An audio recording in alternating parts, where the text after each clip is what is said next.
Hey everybody. All right, Substack's been doing so many upgrades recently. It's difficult for me to keep up. But today I've had a couple people reach out to me and be like, hey, I can't find this or I can't find that. And so I really want to just kind of jump in here and show you where to find a couple things with the new upgrade. Also, kind of talk about something new that Substack has done that I'm kind of not super happy about, but we'll get there. Okay, so first of all, Substack has a new homepage. So we used to have, the dashboard and profile picture in the top right corner, and then we had across the top, we had the nice banners with the most recent posts from your people that you subscribe to and all the categories that you like and all that sort of thing. So we no longer have those, and everything's moved around a bit. So let's just take a look at the new homepage here and how you can find things. This is specific to desktop. The app, as far as I could tell yesterday, last night I think was the last time I was browsing through on the app, everything still looks the same there. So if you typically just use the app on your phone, just skip the video if you want, but we will be talking about paid subscribers shortly. So for the homepage, on the right hand side now is your up next. So these are now the posts from people that you subscribe to that used to be kind of across the top. They do show less, but you can click see all. Another really great way to get to your people that you subscribe to is just to click on this second tab here instead of the homepage, the subscriptions page. And then on the subscriptions page, you can categorize this. There's all, you can go to listen, you can go to any paid posts that you have, you can go to saved posts, and you can go to your history to all the ones that you have previously looked at. So that's the subscriptions page. If we go back to home, besides up next, they're now focusing on things like your trending. So these are people that are getting a lot of subscribers recently and a lot of views. They're also showing the new bestsellers here on the right as well. Maybe something you're interested in, maybe something that you're not at all interested in that you find very annoying, but that's what they have there. Also, the search bar that used to be across the top is now on the top right. And this is how you can search anything on Substack, whether that is topics, specific publications, specific people, specific posts. All of that can be searched here. The what's on your mind right at the top center is where you can create your own note from scratch and write something. On the left side menu now is where you'll find everything else. So we talked about the home page.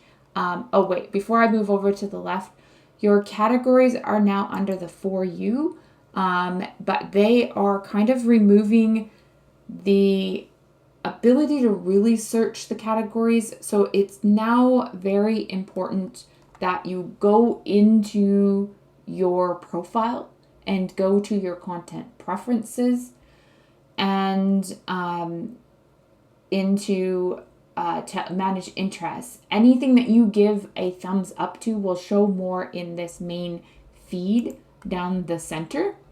Thumbs down will show less. So they're really removing that option to easily browse through different categories, which I'm really not happy about because that was a really great way to find and connect with other people in your topic, in your area of interest. So again, though, if you go to explore, now you can see all of the categories across the top. So it's really just splitting things up. It used to be really easy to go through your subscriptions, to explore different categories and all of that right from the homepage. That's no longer the case. So you now need to use these other tabs on the left. So again, subscriptions will give you the things that you actually subscribe to. Explore will give you the categories across the top.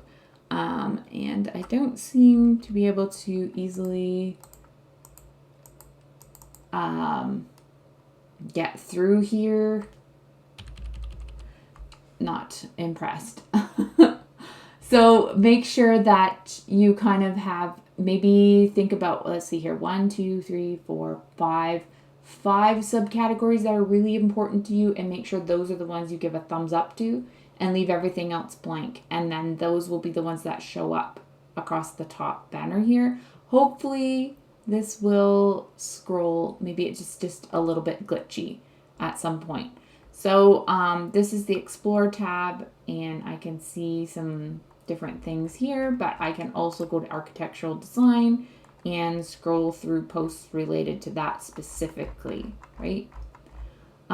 Okay, so next we have your dashboard is now on this left side menu. And if I click this, it will open it in a new tab, and you can see now we're back to the familiar profile in the top right corner again. And if I were to go to the website of my Substack, we have the dashboard button in the top right where we're used to seeing it, and the profile picture in the top right.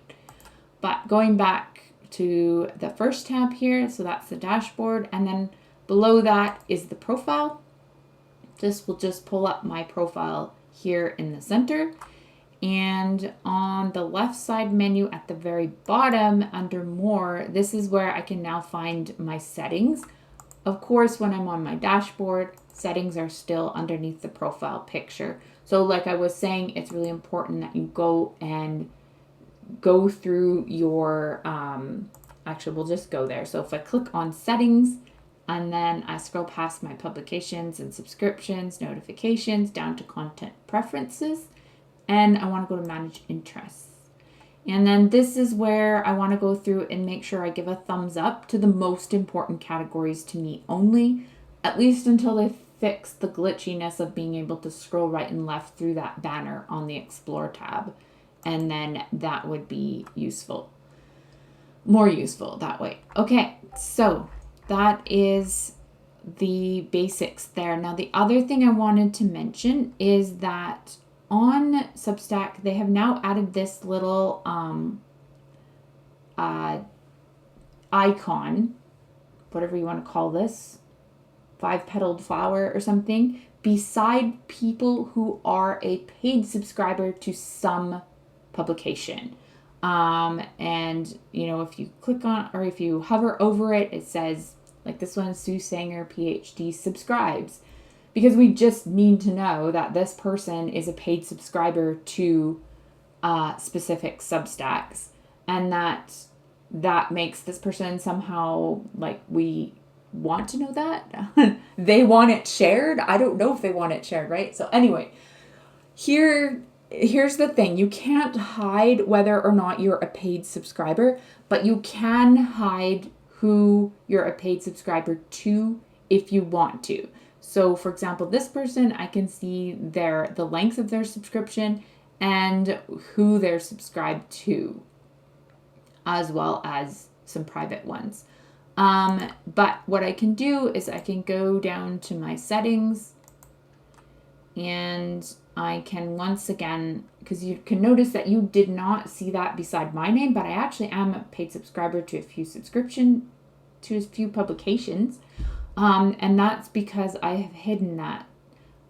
So let me just think here. I don't think I'm on the wrong spot. You need to go to your profile and go edit profile, if I remember correctly. Yes.